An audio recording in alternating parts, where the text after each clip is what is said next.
menurut agama. Tetapi kalau bisa halal, enak, kenapa tidak? Tetapi yang paling diutamakan dalam soal makanan ini adalah halalan thayyibah. Ya.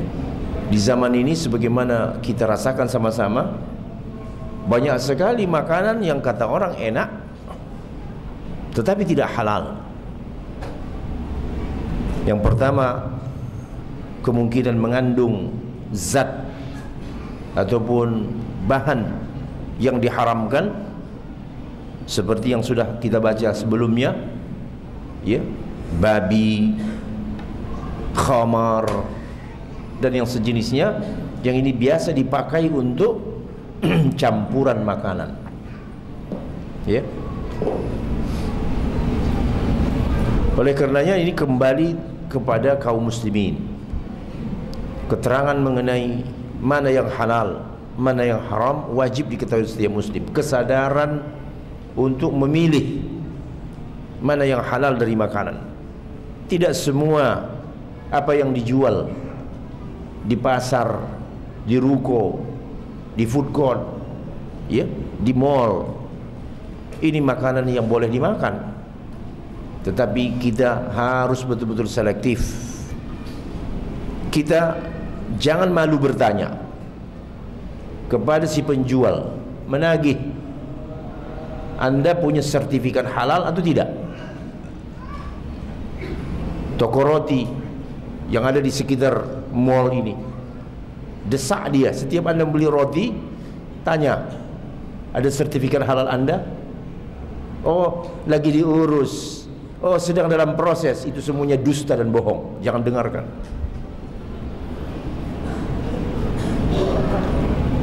Tidak ada, silakan keluar. Mau kata orang seenak apapun itu roti, makanan, itu semuanya tidak ada manfaat, karena memasukkan barang ke dalam, memasukkan benda yang haram ke dalam tubuh Anda, nanti hisabnya di yaumul qiyamah. Awas, hisab di yaumul qiyamah, ya. Jangan gara-gara sepotong roti kita bertahan nanti, ataupun ya darah daging kita sempat disambar oleh apa? Api neraka. Di zaman ini ya kesadaran orang untuk mencek mana yang halal mana yang haram lemah, karena ini pengaruh media, iklan yang luar biasa, ya.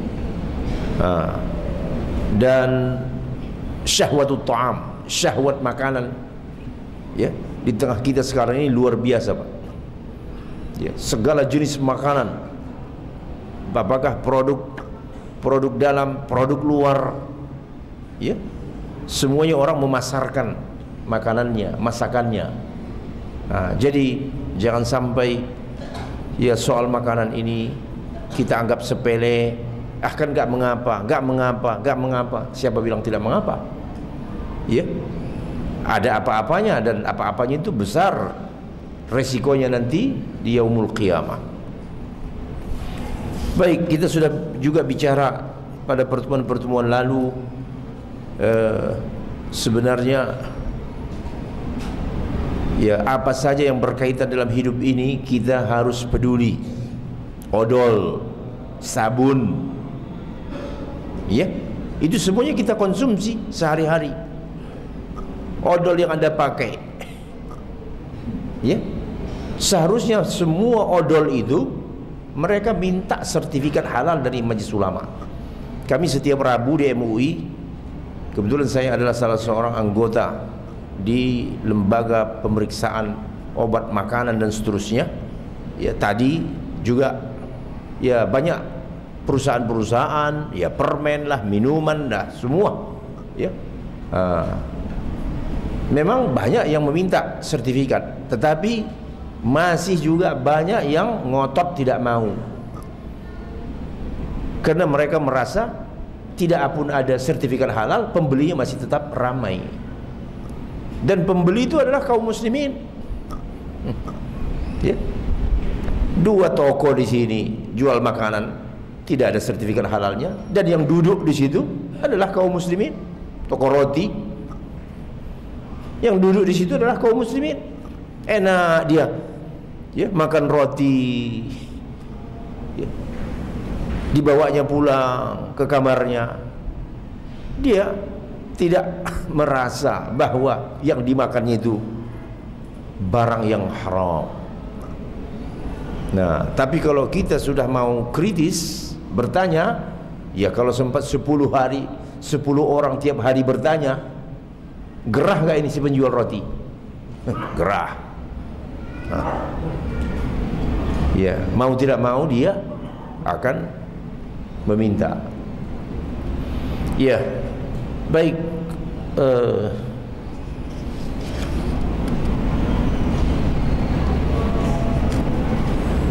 Kita lanjutkan, wa yahrum ma fihi darar.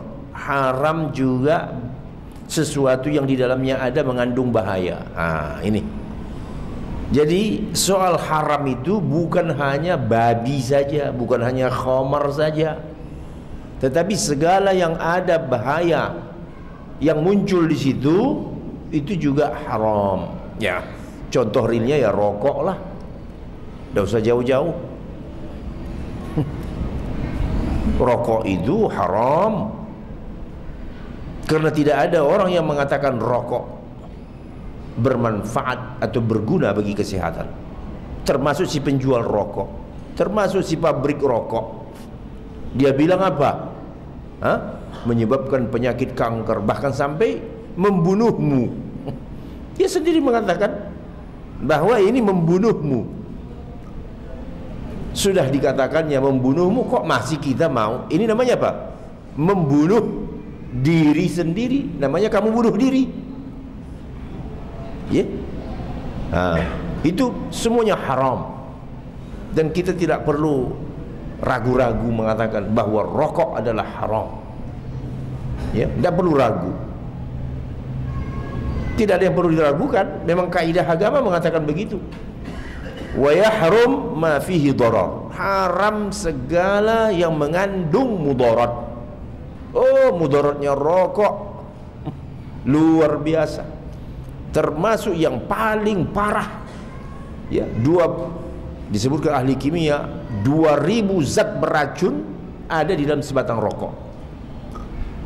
2000 zat beracun ada dalam sebatang rokok. Kalau mau disebut haram kuadrat, haram pangkat 3, haram pangkat 4, boleh. Ya, itu namanya rokok itu. Di dalam Al-Quran ada kaidah, wala tulqu bi aydikum ila tahlukah. Inilah dalil pengharaman rokok dan segala yang berbahaya. Wala tulqu bi aydikum ila tahlukah. Suratul Baqarah. Jangan kamu lemparkan dirimu dalam kecelakaan, kebinasaan. Itu kaidah Pak itu. Satu ayat mencakup berbagai apa saja yang dikonsumsi masuk ke dalam tubuh. Kata para ahli itu berbahaya, haram. Nah, apa contoh lainnya? Ya, seperti pelezat, pewarna, penyedap, pengawet. Nah, sudah barang tentu ya sekarang kan yang 3 ini ada dalam hampir setiap makanan yang dijual, yang dikemas. Oleh karenanya ya lembaga penelitian obat dan makan MUI itu memang ada ahli-ahlinya dari IPB, ya, dari teknologi pangan, ahli-ahli pangan. Mereka sudah merumuskan mana kadar tertentu yang berbahaya. Kadang-kadang ya antara pewarna ini bisa juga sifatnya nabati, alami, ya. Tetapi ada juga dari bahan kimia. Mereka sudah punya ukuran-ukuran. Kalau itu sekiranya dari bahan kimia dalam batas tertentu masih dibolehkan, tidak sampai membahayakan kesehatan.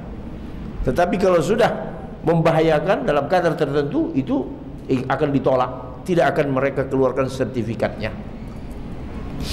Ya, jadi kita syukurlah di negeri ini ada LPOM yang bertugas untuk menyeleksi mana makanan yang halal dan yang tidak halal. Tinggal kita dukung dengan kesadaran. Ya, restoran apa saja kita masuk, tolong tunjukkan sertifikat halalnya. Coba kalau 10 orang setiap hari nanya sertifikat halal, ya nggak akan kuat mereka itu. Begitu dia bilang tidak ada sertifikat halal, oh iya terima kasih, kita pun pergi. Ya, terima kasih aja, udah. Memang harus begitu, Pak. Karena mereka ini ada kesombongan. Kesombongannya apa? Dia tahu pasarnya itu kaum muslimin. Kenapa dia tidak mau mengurus kehalalan? Ya, apa sebabnya? Ada kesombongan. Nah, karena dia juga tahu bahwa barang yang dijualnya itu memang bermasalah. Nanti kalau diperiksa sama LPPOM, ya akan terbongkar. Ya, terbongkar. Kalau namanya restoran, itu sampai-sampai segala yang ada dalam restoran itu diperiksa sama LPPOM, sampai garamnya, ya, bumbunya, ya, apa saja yang ada dijual di restoran itu, semuanya itu ditelusuri mereka. Barulah keluar namanya sertifikat halal. Nah, oleh karenanya yang tidak sanggup diperiksa, mereka ini tidak akan mau mengurus. Ya. Jadi sekali lagi, haram segala yang mengandung mudarat. Ya. Yang ada zat pewarna. Kita coba lihat, Pak, ya. Banyak sekali sekarang zat pewarna yang kata orang itu tidak pantas. Bahkan itu pewarna kain. Pewarna kain itu dipakai ke makanan sehingga warnanya itu betul-betul pengawet mayat dipakai ke makanan. Bapak kalau beli ikan, hati-hati. Ikan segar, hati-hati belinya di pasar. Ya, kita goreng itu ikan di rumah, kok lain rasanya, mengeras. Ya, ketika dia digoreng mengeras. Nah, dirasa, nah, ini nggak bener ini. Nah, jadi karena di zaman ini iman manusia sudah tipis. Yang penting bagi dia barangnya laku. Ya, hati mereka ini udah rusak. Pedagang-pedagang itu banyak hatinya itu udah rusak, udah keras hatinya itu. Dia tidak mau barang yang dijualnya itu tidak laku. Apa saja caranya supaya laku. Jadi ikan ini kan gampang busuk. Bagaimana supaya dia bertahan lama? Dia kasih pengawet. Ya, memang betul-betul bertahan. Keras saja itu ikan. Tetapi belakangan baru ketahuan. Innalillahi raji'un. Pengawet mayat masuk ke dalam perut. Jadi pewarna, pengawet, penyedap. Ya. Makanan-makanan yang disajikan, ya, di berbagai tempat terasa lezat. Wah, enak sekali ya, lezat. Itu penyedap.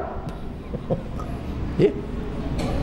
Bukan lezat yang asli, tetapi karena penyedap. Bagaimana di dalam perutmu itu nanti penyedap? Doror. Ada bahaya yang ditimbulkannya. Kaidahnya haram segala yang bisa menimbulkan mudarat. Masya Allah. Ya. Jadi syariat agama kita ini syariat yang menjaga kesehatan. Nah, hebat kan? Agama kita adalah syariat yang menjaga kesehatan. Bisa mencelakakan kesehatan, haram. Nah, Jadi bukan soal, oh ini kan tidak ada babinya, ini kan tidak ada khamarnya. Oh bukan itu saja, Bung. Banyak yang berkaitan. Ya. Apabila bisa mengandung zat yang membahayakan kesehatan, nah itu semuanya masuk dalam kategori darar. Wala tulqu bi aydikum ila tahlukah. Jangan kamu lemparkan dirimu dalam kebinasaan. Kemudian didukung oleh hadis Rasulullah sallallahu alaihi wasallam, la darara wala dirar. Ini hadis yang sudah populer jadi kaidah fikih. La darara wala dirar. Tidak boleh mencelakakan diri sendiri atau mencelakakan orang lain. Jadi kamu nggak bisa kamu celakakan dirimu. Di dalam Islam itu haram. Wah kan diri saya, mau mati saya, terserah saya. Enggak boleh. Ya.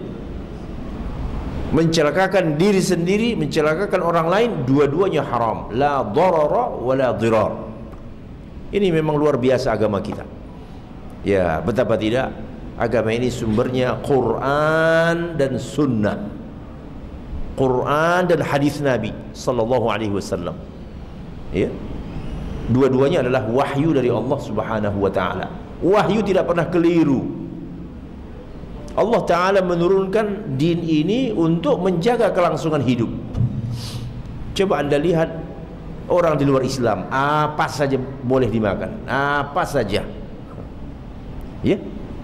Mau khamar, mau makan saja. Sedangkan kita tahu bahwa makanan itu membentuk kepribadian, membentuk karakter itu makanan. Makanya orang muslim itu biasanya kan supel, ya, supel, ya. Kalau dalam bergaul itu ya lembut, lunak. Karena makanannya yang lunak-lunak, Pak. Sapi, kambing kan jinak kan? Sapi, kambing, rusa. Kita diharapkan makan anjing supaya sifat kita tidak seperti anjing. Kita diharamkan makan babi supaya sifat kita tidak seperti babi. Babi itu apa saja dimakannya. Apa saja dimakan babi itu. Dan babi itu adalah binatang yang tak punya rasa cemburu. Itu babi itu. Ya. Jadi kalau dikandangkan babi, satu babi betina, dua babi jantan. Hah? Coba kalau kucing itu, oh perang. Betul kan? Coba Bapak nanti lihat di ganggang Bapak, di lorong-lorong. Kenapa perang kucing? Nah, karena ini punya dia ini, mau didekatin yang satu ini. Oh tidak, itu punya aku itu katanya. Tapi kalau babi, dia nonton dia bahkan. Ya. Ditunggang sama si jantan yang satu nonton aja. Itulah babi. Babi itu binatang yang tidak ada rasa apanya? Cemburu. Nah, betul kan? Coba Anda lihat pemakan babi. Ya, orang-orang kafir. Nah, misi Pak, saya mau permisi sama istri Bapak 3 hari keluar. Oh silakan, hati-hati di jalan ya. Ya. Orang kafir biasa. Orang Eropa itu biasa istrinya. Ya.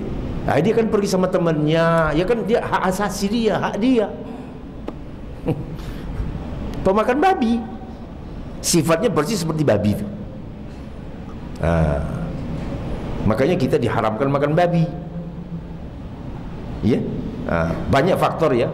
Analisa-analisa itu banyak. Kemudian babi ini DNA-nya itu mirip dengan DNA manusia. Jadi orang yang makan babi sama seperti apa? Sama seperti makan. Ini secara laboratorium sudah dibuktikan, Pak. Ini penelitian ini. Ya. Dulu orang bertanya, babi kotor. Kata sebagian orang kafir itu, oke, sekarang kita kandangkan ini babi, kita kasih makanan yang bersih-bersih aja, dia jadi halal nggak? Ya tetap tidak halal. Lalu kenapa? Lalu kata kamu makan, kalau ini cacing pita segala macam, nah, sekarang ini makanannya dikontrol, dikasih yang sehat-sehat aja, jadi halal nggak? Penyebabnya bukan karena kotornya itu, tetapi DNA babi itu persis seperti DNA manusia. Makanya orang yang makan babi sama seperti makan manusia. Innalillahi wa inna ilaihi raji'un. Nauzubillahi min dzalik. Agama kita ini agama yang luar biasa. Luar biasa agama kita. Ya. Makanya kenapa ini terjadi sekarang di Eropa? Ya, seperti yang Bapak ketahui hari Jumat yang kemarin, ya, penembakan. Ini kalau saya melihat, ya mudah-mudahan ini tidak keliru ya. Ini orang-orang kafir di Barat udah kehilangan akal. Bagaimana caranya menghambat orang masuk Islam? Karena tak terhalangi. Prancis dan Inggris itu adalah dua negara yang jumlah penduduknya masuk Islam berduyun-duyun. Setiap masjid hari Jumat itu, apalagi yang namanya ya, yang dua negara inilah khususnya ya, juga Jerman juga. Ini Eropa Barat, Prancis, Jerman, Inggris, ini tiga negara luar biasa mualafnya. Ya, orang masuk Islam tidak dipaksa, tidak dikasih Indomie, tidak dikasih beras. Orang datang aja masuk Islam. Central Mosque di London itu, Masya Allah, itu tiap hari Pak.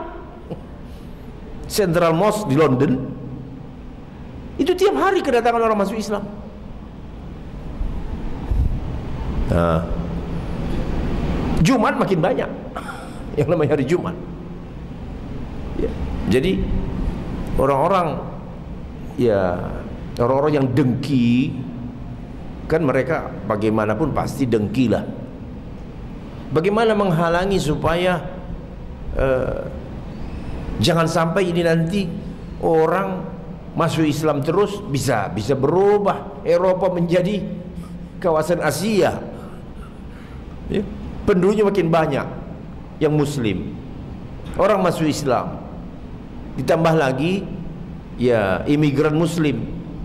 Ya alhamdulillahnya Pak, kita umat Islam ini senang punya banyak anak.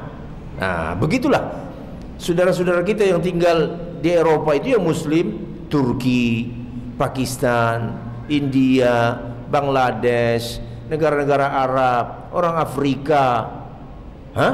Ini semuanya rata-rata anaknya ini 4. Sementara penduduk lokal itu beranak 1 pun dia malas.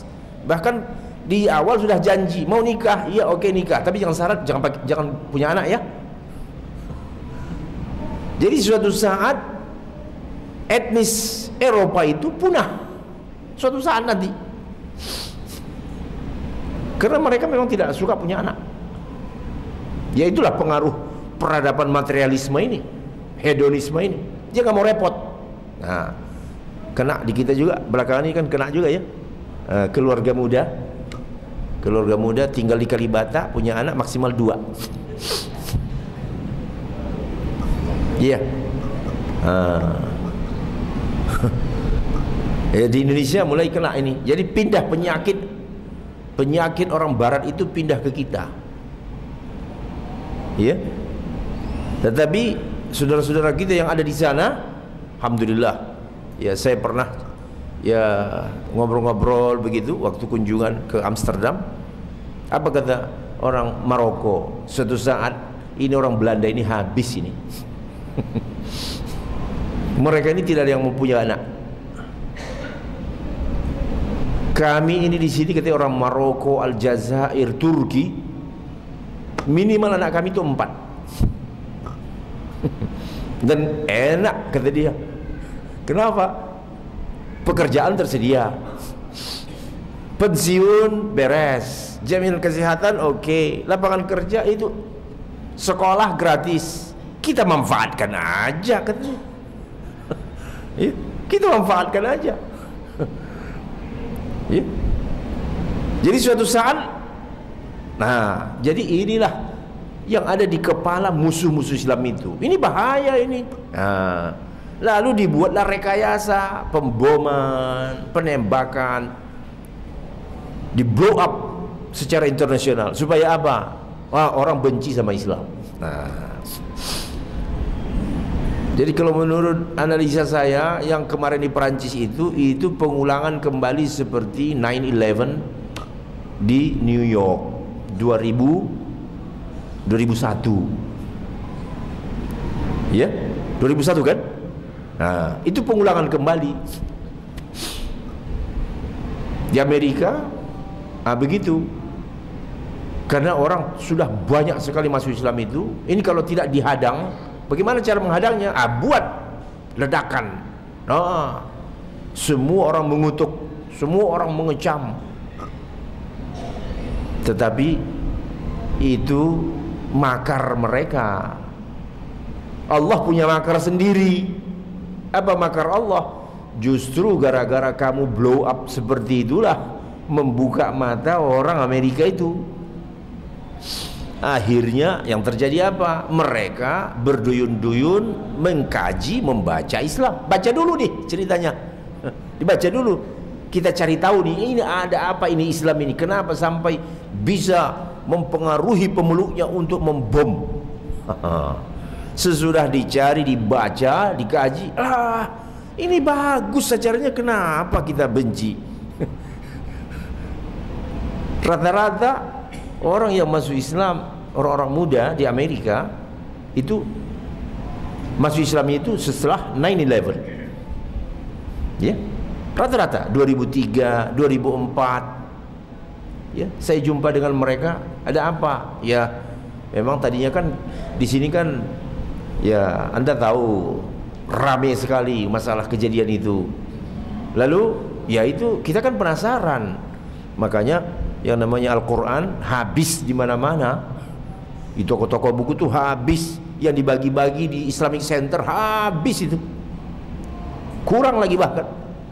Kenapa? Orang ingin tahu, kok bisa ada kitab mempengaruhi orangnya, penganutnya, sampai itu dia tadi. Nah, setelah mereka baca, ketemunya ayat-ayat, Masya Allah, yang membuat mereka rindu kepada akhirat. Ada yang namanya akhirat, ada keimanan kepada yaumul akhir. Itu tidak terbayang sama mereka selama ini. Nah, itu namanya ya jalan menuju hidayah, ya. Jalan menuju hidayah. Ya, akhirnya mereka pun satu persatu masuk Islam, dan masuk Islamnya benar-benar, bukan masuk Islam karena mau kawin. Orang di Indonesia masuk Islamnya karena kawin. Setelah kawin diajaknya murtad, ini si perempuan. Kalau di sana dia betul masuk Islam. Nah, setelah masuk Islam, jenggotnya lebih panjang dari jenggot saya. Ya, betul Pak. Rata-rata mereka kalau sudah masuk Islam berjanggut. Nah, jadi itulah yang dikhawatirkan oleh penguasa-penguasa itu. Ya, sudah barang tentu yang mendoktrin ini siapa? Zionis, Yahudi itu yang paling ketakutan itu ke Yahudi. Yahudi itu paling ketakutan dengan pertumbuhan kaum muslimin. Ya, ini bahaya. Dibuatlah, ya, segalanya bisa dibuat. Ya, segalanya bisa dibuat. Soal menembak, membom, itu semua bisa dibuat, bisa direkayasa. Ya tinggal memunculkan siapa yang akan kita tuduh. Ya tinggal sebut aja nama siapa yang mau dituduh. Kebetulan ada umpamanya organisasi yang memang selama ini sudah dianggap pelaku kekerasan, ya udah tinggal sebut aja. Nah, Jadi kita sebagai kaum muslimin nggak terpengaruh. Nggak usah kita terpengaruh dengan kejadian-kejadian seperti itu. Itu semuanya ada yang mengaturnya dari belakang, ada sutradaranya. Ya, tujuannya itu dia tadi, mau memadamkan cahaya Allah. Yuridun liyutfi'u nurallahi biafwahihim. Mereka ingin memadamkan cahaya Allah dengan mulut mereka. Dengan mulut kamu padamkan cahaya Allah. Dengan mulut, listrik pun tak bisa dipadamkan pakai mulut. Coba tiup listrik pakai mulut. Mereka mau memadamkan cahaya Allah dengan mulut mereka. Takkan bisa. Wallahu mutimmu nurihi. Bahkan Allah yang menyempurnakan cahayanya. Walaupun orang-orang kafir itu tidak suka. Ya. Kemudian coba bagaimana mereka dahsyatnya, ya, memblow up berita ini. Yang mati mereka bunuhi di Afgan, di Irak, puluhan ribu, ratusan ribu, Pak. Tidak menjadi berita dunia. Orang Palestina yang dibunuh oleh Israel tiap hari, tidak ada matahari terbit nyawa orang Palestina yang tidak hilang. Tiap hari dibunuhi oleh tentara Israel. Ribut mereka? Enggak ribut mereka, diam mereka. Nah, jadi kalau nyawa kaum muslimin ya dihilangkan, ditembak, dibunuh, apapun bentuknya, bagi mereka itu suatu hal yang wajar saja. Tapi giliran mereka, dunia mau runtuh. Ya, nah, termasuklah di kita, agen-agen mereka ini, agen-agen barat ini di media sosial. Tapi alhamdulillah ada saja yang mengimbanginya, ya. Ya. Ada yang membuat perbandingan, ya. Penembakan Perancis, jumlah status reaksi. Nah, itu kolom-kolomnya itu. Kemudian korban Irak, di bawahnya korban Afghanistan, korban Moro, korban Myanmar, korban Kashmir, ya, korban Suriah. Itu statusnya semua pasti terbukti. Jumlahnya ribuan, puluhan ribu. Reaksinya apa? Adem ayem. Giliran Perancis, dunia mau runtuh. Ya, bukan kita suka orang membunuh orang, tidak. Ya, kita menolak segala macam bentuk pembunuhan terhadap orang-orang yang tak bersalah. Tapi memang mereka ini zalim. Ya, itu yang ingin kita katakan. Mereka ini zalim. Kalau nyawa orang Islam tidak mengapa. Tetapi kalau nyawa mereka, jangan sekali-kali. Baik, kita lanjut. Ini ceritanya tadi dari makanan.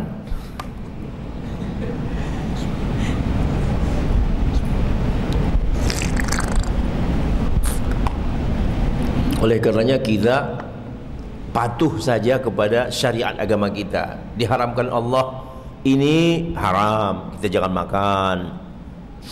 Segala yang dilarang Allah Ta'ala itu pasti kebaikannya kepada diri kita. La darara wa la dirar. Coba ya kaum muslimin, kalau sekiranya umat Islam, ya, tidak usahlah seluruhnya berhenti merokok. 10% dari umat Islam ini berhenti merokok, Pak. Wah, itu siapa namanya pesaham rokok itu? Morris, Philip Morris. Itu asli warga negara Israel tuh, Yahudi tengik itu, ya. Philip Morris, dialah yang punya saham di sejumlah pabrik rokok di Indonesia. Apa orang muslim tidak tahu ini? Kasih tahu kalau dia nggak tahu. Ya, ada orang merokok, Pak, mau ngasih tahu, Pak, Bapak sudah menyumbang Philip Morris dengan sebatang rokok itu sekian ribu rupiah sebatang rokok. Anda mengasih keuntungan kepada Philip Morris karena dialah pesaham hampir seluruh pabrik rokok di Indonesia. Jadi bersedekah kepada Philip Morris. Mending tadi bersedekah ke yatim piatu di pesantren. Masya Allah, pahalanya besar. Ini bersedekahnya kepada siapa?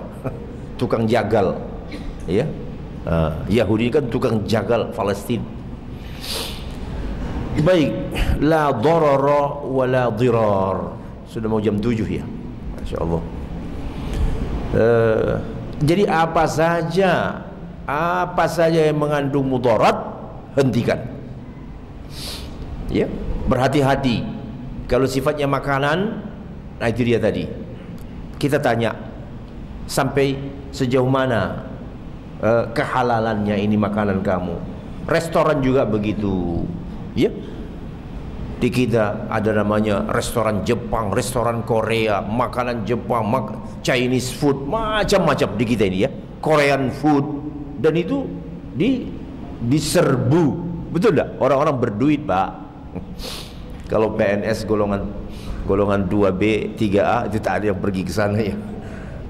Tapi ini ya orang-orang berduit, ya janjian ketemu di restoran Jepang, restoran Korea.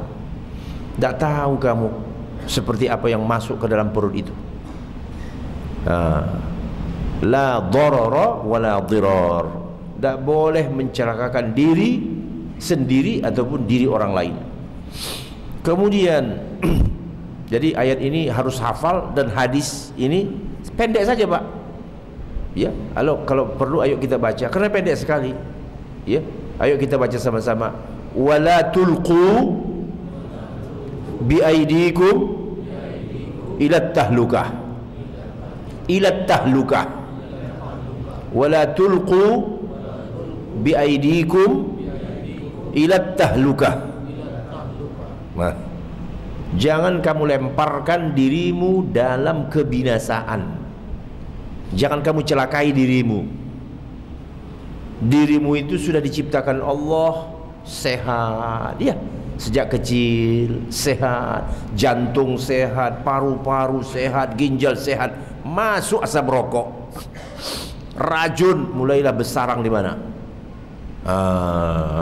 Di paru-paru, di jantung. La ilaha illallah. Zalim tidak? Zalim. Jadi muncul suatu istilah, perokok adalah orang-orang zalim. Ya, perokok adalah orang-orang zalim. Dia menzalimi dirinya. Ya, Allah ciptakan jantungnya sehat, paru-parunya sehat, ginjalnya, hatinya semua sehat, darahnya sehat. Nah, lalu setelah dia, anak-anak sekarang SD pun sudah merokok, Pak. SD sudah merokok.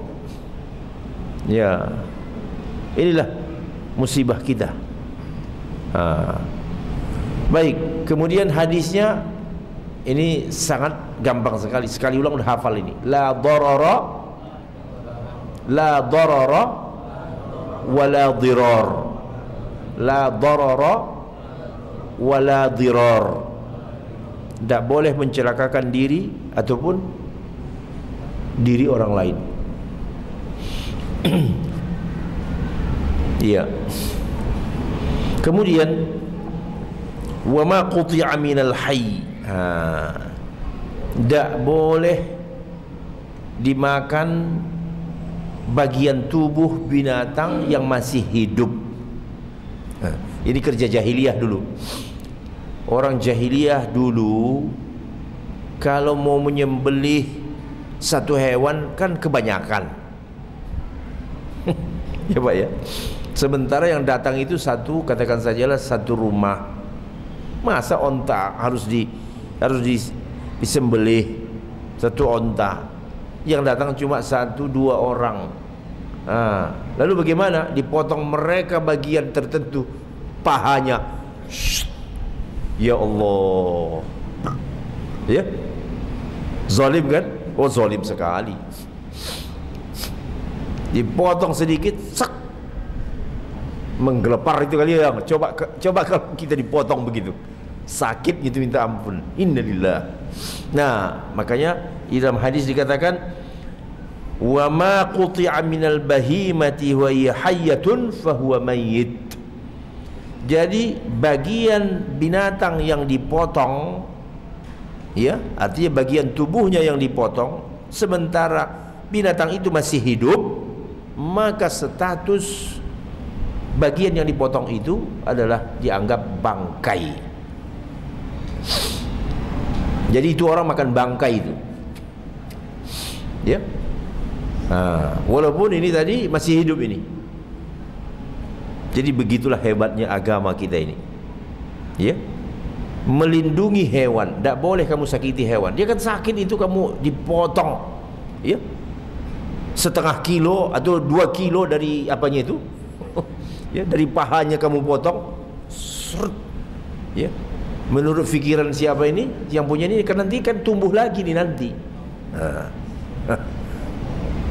Itu kan tumbuh lagi nanti. Ya udah potong aja sesuai dengan keperluan. Ya dipanggang lah itu, dimasak. Statusnya apa? Haram. Karena itu jadi bangkai. Jadi sama seperti makan bangkai.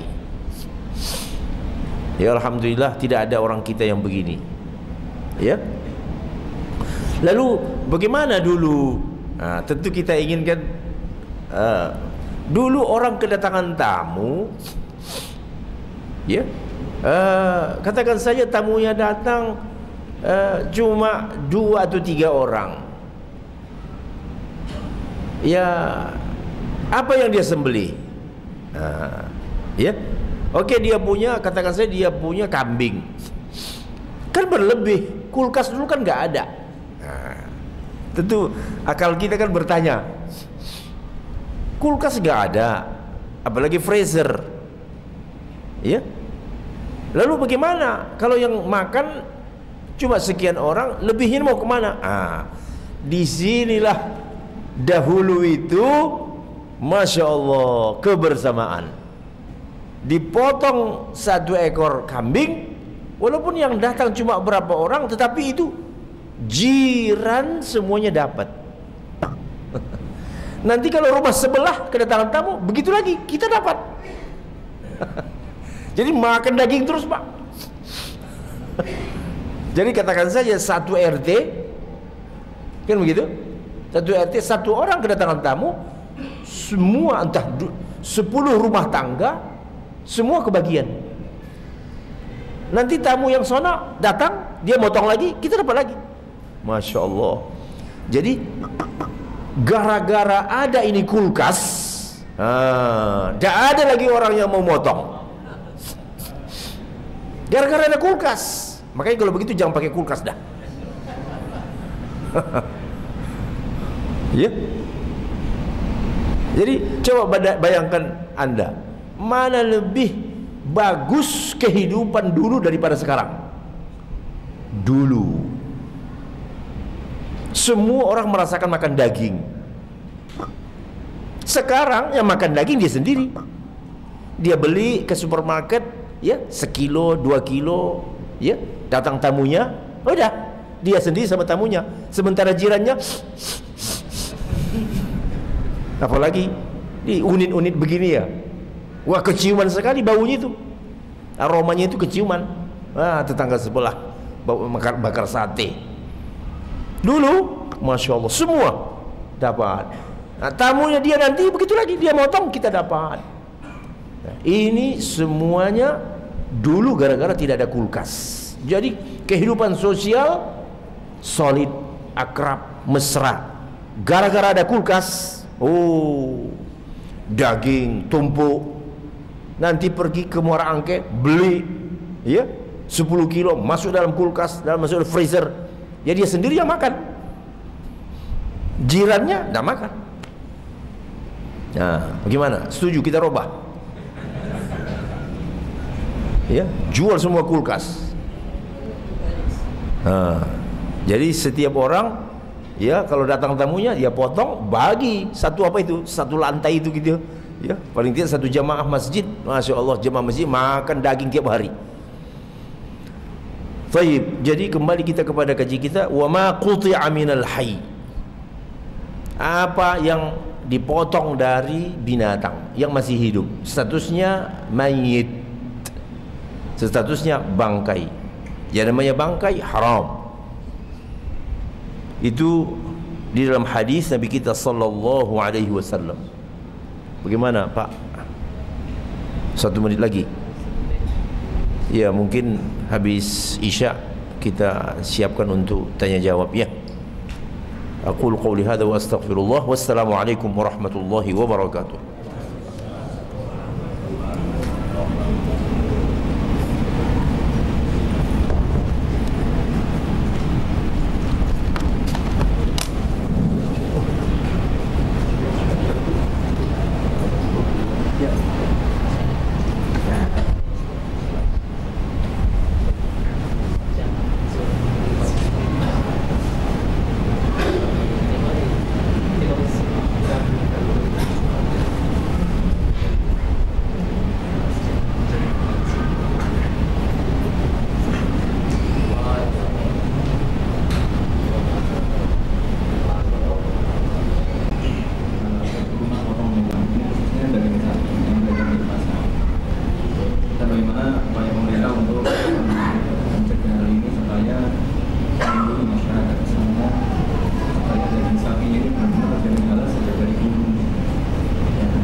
Ya,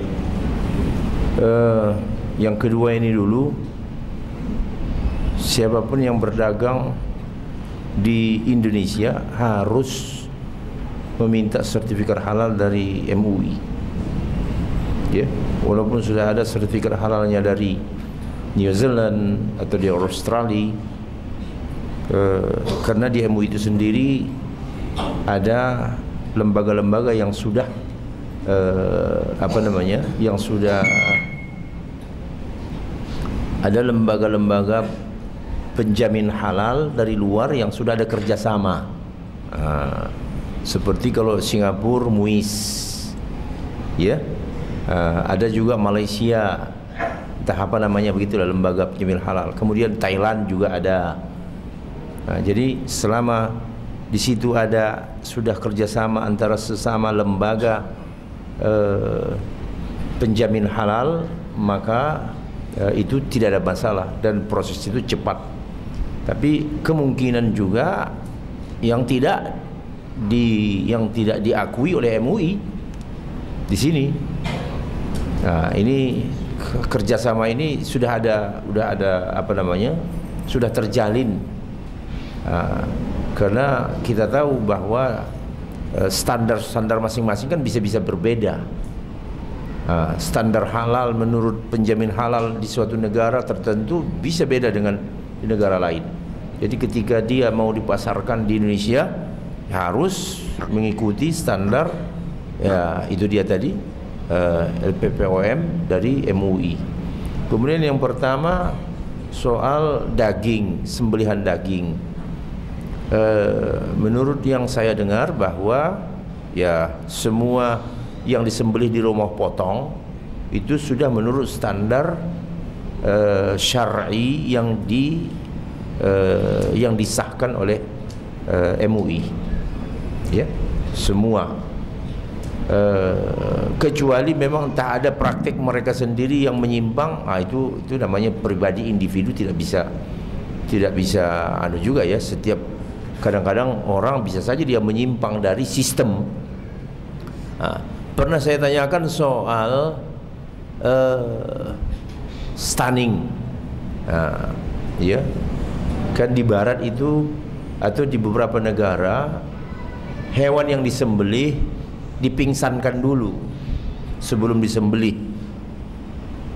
dan ini menjadi perdebatan di dunia yang menerbitkan sertifikat halal atau yang mengawasi kehalalan sembelihan. Memang ada dua mazhab yang membolehkan dan yang melarang stunning, pemingsanan, dipingsankan dulu, diketok atau di apa gitu ya, di strum baru disembelih.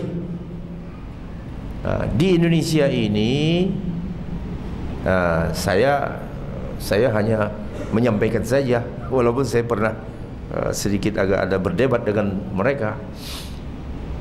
Kata mereka, kita punya standar, ada batas pemingsanan yang ditolerir.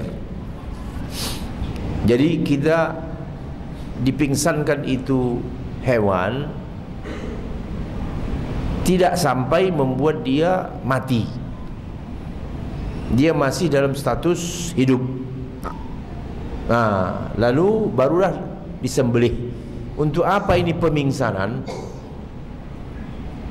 Tujuannya apa? Menurut para rumah potong, untuk mempercepat proses penyembelihan.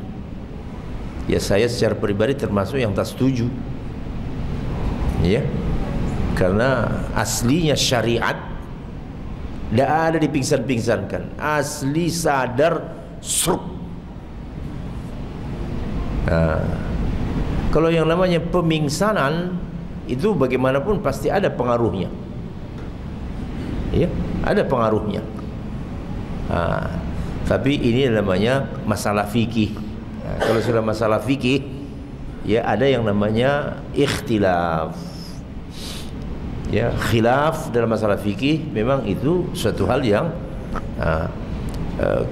menurut mereka yang tidak boleh itu kalau mati baru disembelih. Itu jelas tidak boleh. Tetapi selama dia masih bernyawa itu boleh saja. Ya, jadi sampai sekarang daging-daging yang beredar, yang keluar dari rumah potong, modelnya itu ya dipingsankan itu. Ya, dipingsankan dulu, masih hidup baru disembelih. Iya, karena itu pendapat MUI, fatwa MUI begitu. Saya masuk MUI ini baru 2 bulan. Ya, baru mencari tahu apa saja yang ya mereka fatwakan. Ya, sampai di situ yang bisa saya jawabkan, karena ini informasinya dari Komisi Fatwa sendiri. Mereka mengakui bahwa ada 2 mazhab dalam soal pemingsanan, yang membolehkan pemingsanan dan yang tak membolehkan. Ya, tapi mereka memilih yang membolehkan pemingsanan selama masih dalam batas diukur. Ya, di strum itu diukur dia sejauh mana. Dia tidak sampai mati kata mereka, masih bernyawa, cuma kesadarannya saja. Ya, baik, saya pikir itulah. Oh, ada lagi terkait dengan pemotongan hewan. Iya. Ini beberapa pemotongan rumah potong ayam. Iya. Ayam itu digantung kakinya, lalu kepalanya dulu, kemudian potongnya itu secara massal dengan mesin. Nah, ini kan jelas-jelas nggak sesuai dengan syariat Islam. Bagaimana? Kalau kita makan kan tentu tidak halal. Mungkin pada waktu diperiksa MUI mestinya dia dilakukan satu dua sampel. Iya, kalau namanya rumah potong itu semuanya berada di bawah pengawasan MUI, Pak. Ya karena itu punya pemerintah. Kalau namanya punya pemerintah itu semua di bawah pengawasan MUI. Hanya saja ya memang MUI berpendapat bahwa tidak setiap satu hewan di apa namanya? Ya dibaca dengan nama Allah. Ya ini memang inilah dia namanya ruang ijtihad itu. Kalau setiap satu hewan disebut artinya bismillah, bagi mereka ini cukup ya memakan waktu. Sementara yang disembelih ini ribuan, memakan waktu. Jadi kata mereka ya cukup sekali ya bismillah terus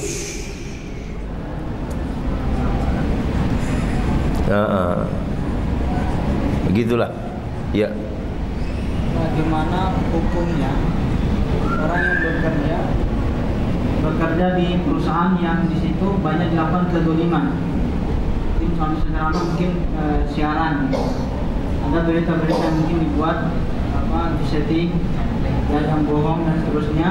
Nah, bagaimana itu kita bekerja di situ dan penghasilannya apakah boleh atau penghasilannya halal atau tidak? Iya, kalau dia tahu betul bahwa media tempat dia bekerja itu merugikan kaum muslimin, dia wajib keluar.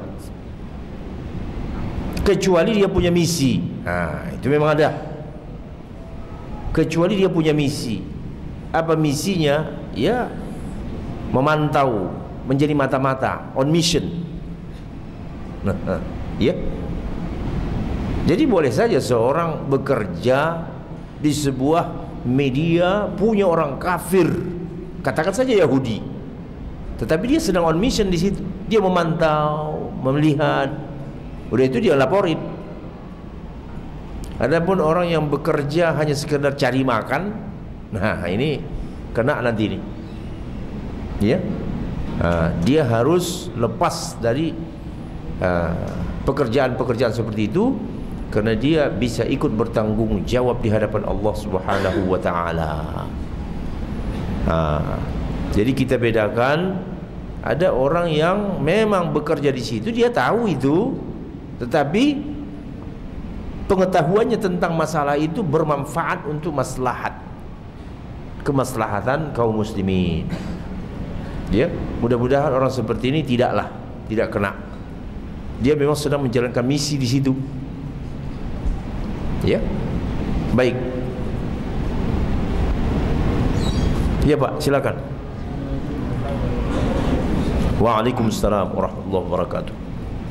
Kalau barang-barang produksi pabrik makanan, minuman, mungkin sudah ada tingkat-tingkat tertentu barangkali yang isinya barangkali. Betul. Sekarang yang justru yang berkembang di masyarakat kita ini kan makanan-makanan gorengan, betul. Kan ada akal-akalan yang dikasih lilin lah, dikasih plastik lah, kemudian minyaknya itu minyak jelantah yang katanya itu sangat berbahaya. Betul. Kita karena betul. Bahaya ini kan haram katanya. Gitu. Memang. Nah, sejauh mana MUI sudah melihat ini Pak kira-kira? Kalau ditanya ke MUI, tak sanggup kami mengawasinya, kata MUI.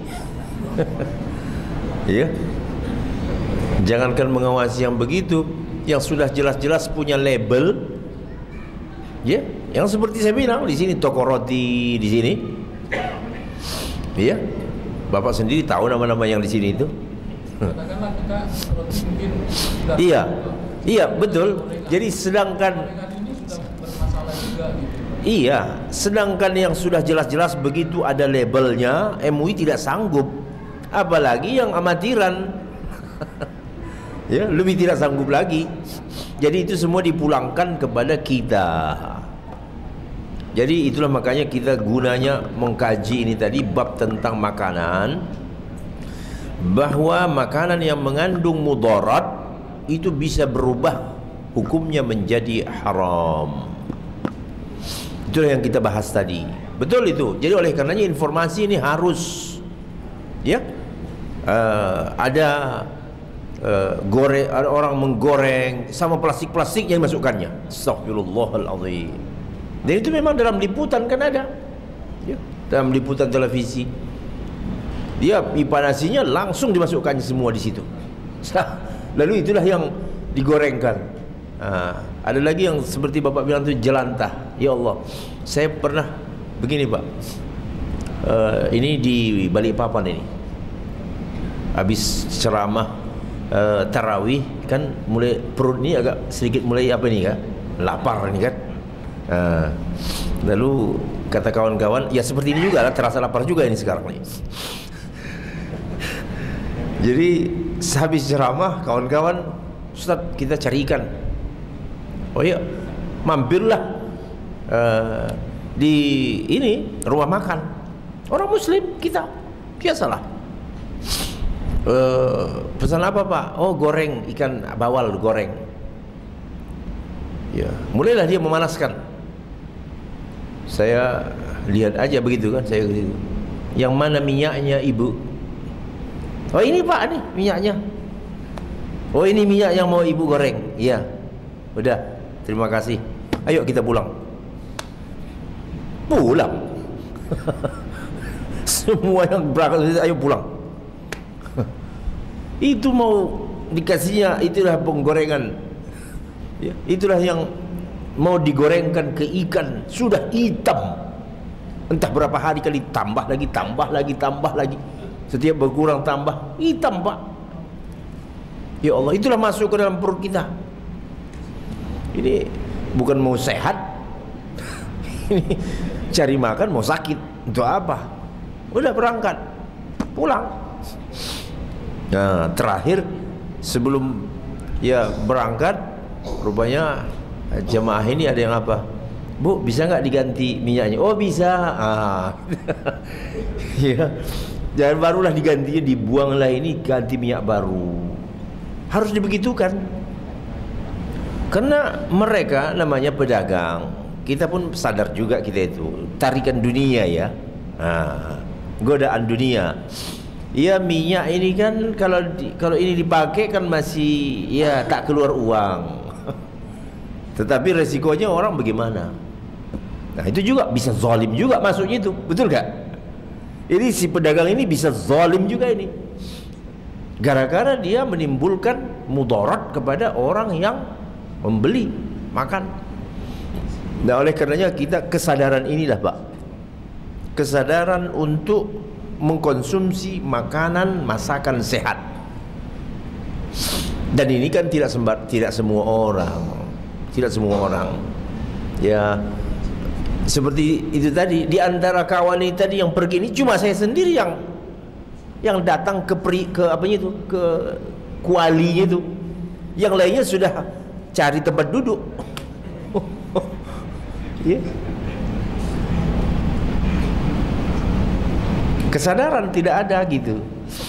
Ya kita wajib kan menjaga diri ini wajib, kesehatan wajib. Baik, ada tadi kayaknya. Iya, silakan Pak. Waalaikumsalam warahmatullahi wabarakatuh. Saya sangat sepakat dengan yang Ustaz sampaikan. Dan saya termasuk orang yang sangat usil untuk bertanya ke ya, tafadhol. Orang yang berjualan. Iya. Lalu Ustaz.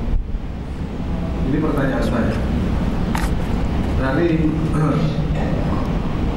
sekian banyak tempat jualan makanan Jakarta ini hanya sedikit yang menggunakan alkohol. Yang kedua, apakah yang sudah berlabel halal tadi memang sudah benar-benar halal? Karena yang saya tanyakan, apakah ada kontinuitas MUI untuk melakukan pengawasan? Yang kedua Ustaz, saya berpikir dan melihat bahwa memang MUI kita sekarang ini belum gencar, masih kalah gencar iklannya dibandingkan dengan produk-produk yang ada. Saya berharap dengan keberadaan Ustaz di MUI bisa memfokus ini untuk lebih gencar lagi promosinya. Yang ketiga Ustaz, MUI ini kan lembaga negara, salah satu lembaga negara. Negara itu berhak mengatur sekaligus memaksa Ustaz. Nah, yang ingin saya sampaikan, kenapa tidak dipaksa saja Ustaz? Semua produk-produk itu harus berlabel halal. Iya. Melindungi konsumen yang ada di Indonesia yang 90% adalah Muslim.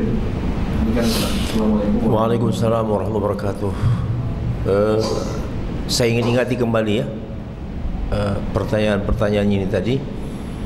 Awal yang pertama tadi apa? Coba ulangi lagi. Yang pertama, ya?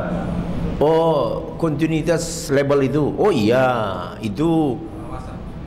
Iya. Ada jangka waktunya, ya. Expiring itu ada sertifikat itu. Berapa tahun saya juga persisnya itu tergantung produknya ya, tergantung produknya. Selama itu oke. Tetapi setelah itu berakhir, ya, itu sudah tidak halal lagi.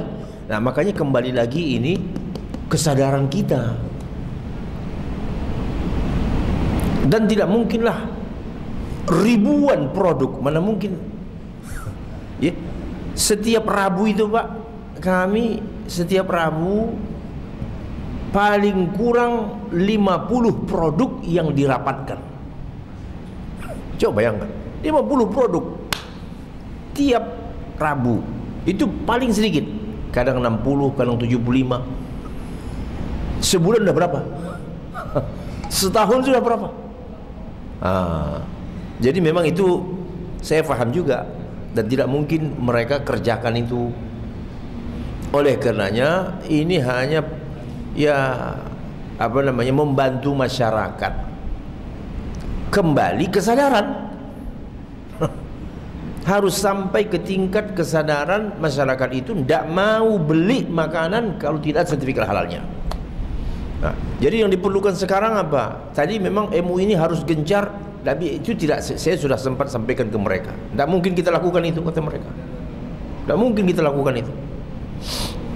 Ya, artinya terlalu berat bagi mereka, bagi MUI untuk melakukan memantau itu. Yang memungkinkan apa? Ada LSM. Ini sebenarnya yang jalan tengahnya kata mereka. Ada LSM komunitas peduli halal. Itu yang diperbanyak. Itulah jalan tengahnya. Kalau masyarakat, masyarakat punya hak. Jadi semakin banyak komunitas-komunitas peduli halal ini, komunitas peduli makanan halal, ya, obat halal, macam-macam, ya, sembelihan halal. Kalau itu banyak, ini menjadi pengimbang ini. Itu membuat takut siapa? Produsen ini. Wah, kita, ya, salah satu saya sebut contohnya ya, Eton itu kan ya di hampir daerah-daerah elit ada, ya, toko roti Eton Chinese apa begitu ya. Itu tidak diperpanjang. Mereka pernah meminta sertifikat, dikasih oleh MUI, tapi mereka tidak perpanjang. Sekarang sudah dicabut. Ketika tidak diperpanjang, itu semuanya indikasi bahwa produk mereka itu sudah tidak halal lagi.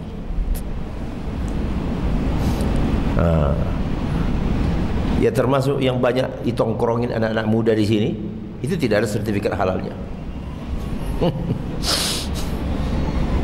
Ya. Kemudian tadi apa lagi?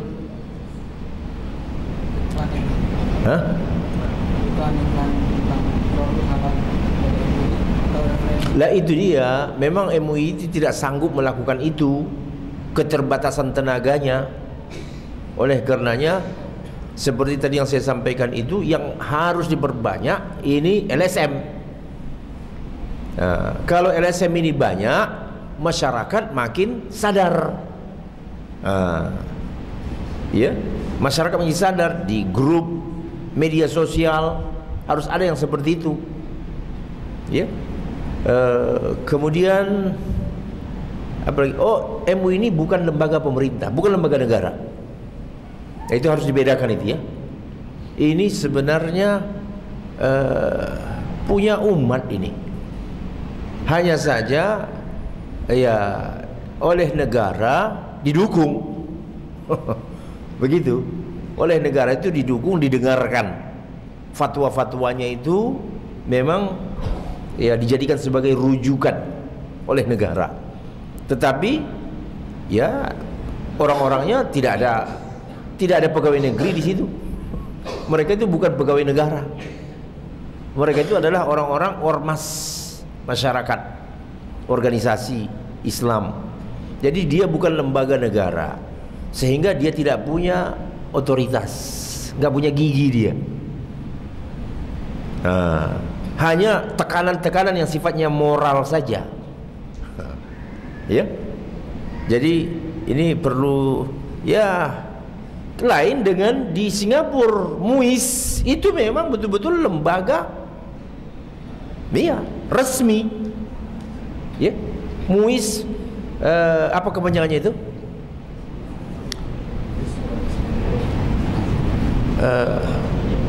U-nya itu Umat Islam Singapura. Begitu ya. Itu lembaga resmi negara itu. Khusus untuk kaum muslimin, karena di sana muslimin minoritas, Pak. Ini yang sering saya sebut ya. Singapura yang aslinya negara Melayu di bawah Malaysia, sekarang jadilah mereka sebagai minoritas. Innalillahi wa inna ilaihi raji'un. Iya. Tunggu sebentar lagi, Ustaz. Oh iya. Nah, jadi kita ini memang pertama keberanian. Ya, orang-orang tua yang duduk di MUI ini kan orang-orang tua ya. Kalau saya ini masih muda, saya ini masih bisa bertarung, masih bisa bertengkar. Ya. Apalagi memang saya sukanya bertengkar. Tetapi saya kan cuma sebagai apa? Ya anggota. Berhadapan sama orang-orang tua, kalau sudah kita sampaikan hal begini, mereka pun tunduk. Ciri orang tua kan begitu ya. Sudah. Kalau kita, ya, memang itulah fase-fase hidup. Karena mereka ini orang tua, tidak ada lagi rasanya ya mau apa namanya, gebrakan keras. Itu sudah tidak ada lagi. Cenderung, ya. Takut berdosa. Bukan takut berdosa, tenaga udah tak ada lagi, Pak. Ya. Jadi mumpung harusnya memang lembaga-lembaga seperti itu harusnya dipegang oleh orang-orang yang masih energik gitu. Tapi ya berdoa aja lah. Semoga mudah-mudahan ada perubahan. Ya. Coba Bapak lihat ya, yang lantang-lantang dari MUI itu ya seperti Tengku Zulkarnain. Ya. Yang suka muncul di di televisi. Ya. Ya sisanya yang lainnya tunduk aja. Baik. Jadi banyaklah kita berdoa. Sekarang ini sedang menggodok fatwa sesatnya Syiah. Ini sekarang sedang digodok ini. Ya. 2 minggu yang lalu sudah dikumpulin bahannya tentang sesatnya Syiah. Insya Allah akan keluar fatwa itu. Selama ini kan masyarakat, mana fatwa MUI, mana fatwa MUI, kan begitu kan? Ya, dan memang ada tarik menarik. Ada yang memang kita tidak usah sampai memfatwakan begitulah. Ya, ada suara-suara yang begitu, Pak. Yang berani itu kan Jawa Timur, MUI Jawa Timur, patokan sesat. Ya, ada beberapa provinsi yang lain. Nah, jadi tapi sekarang untuk tingkat pusat ini memang lagi serius, sedang menseriusin ini. Jadi sekali lagi ya bantu doa saja, semoga Allah mempermudah. Aqulu qawli hadha wa astaghfirullah, wassalamu alaikum warahmatullahi wabarakatuh.